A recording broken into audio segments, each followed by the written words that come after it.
विघ्नेश्वराय वरदाय सुरप्रियाय लंबोदराय सकलाय जगदिताय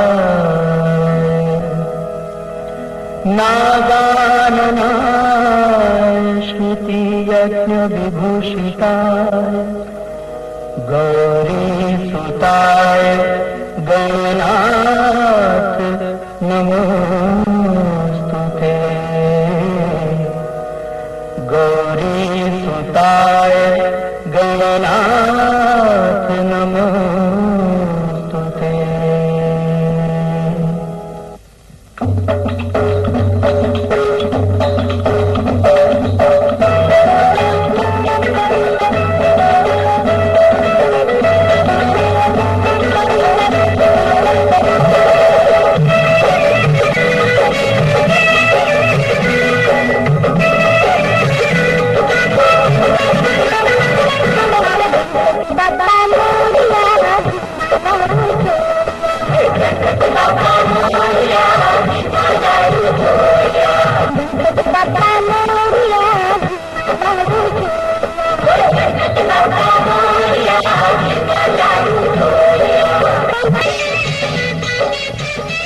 સ્વામી, જીવનમાં સ્ત્રી માટે પતિના વિયોગથી મોટું કોઈ દુઃખ નથી.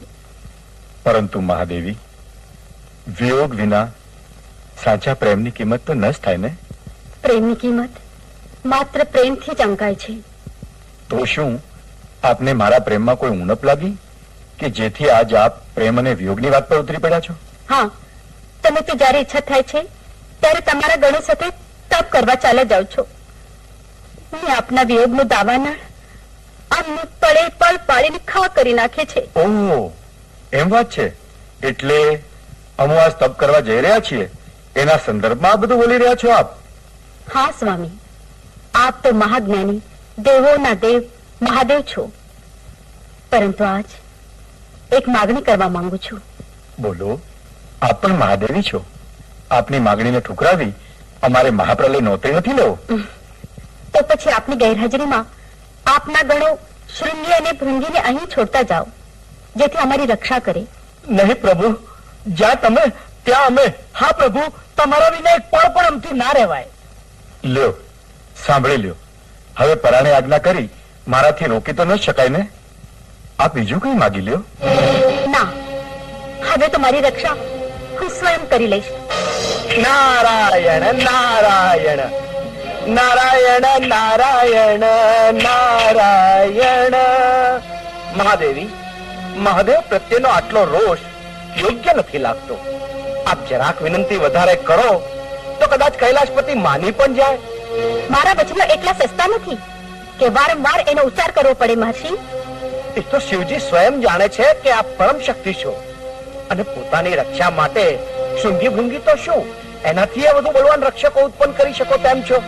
મહર્ષિ, જગતમાં ઉત્પત્તિ માત્ર બ્રહ્મા જ કરી શકે છે અને વિષ્ણુ એનું ભરણ પોષણ કરે છે અને હું એનો સંહાર કરું છું.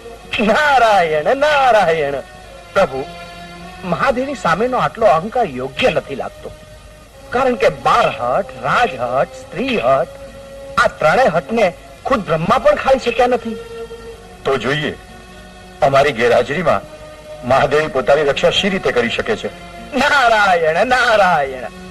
મહાદેવીજી, આ તો આપની પ્રતિષ્ઠાનો પ્રશ્ન થઈ પડ્યો. હજી પણ આપ માની જાઓ અને મહાદેવજીને મનાવી લો. નહીં, મારો નિર્ણય અટલ છે. મારી રક્ષા હું સ્વયં કરી લઈશ.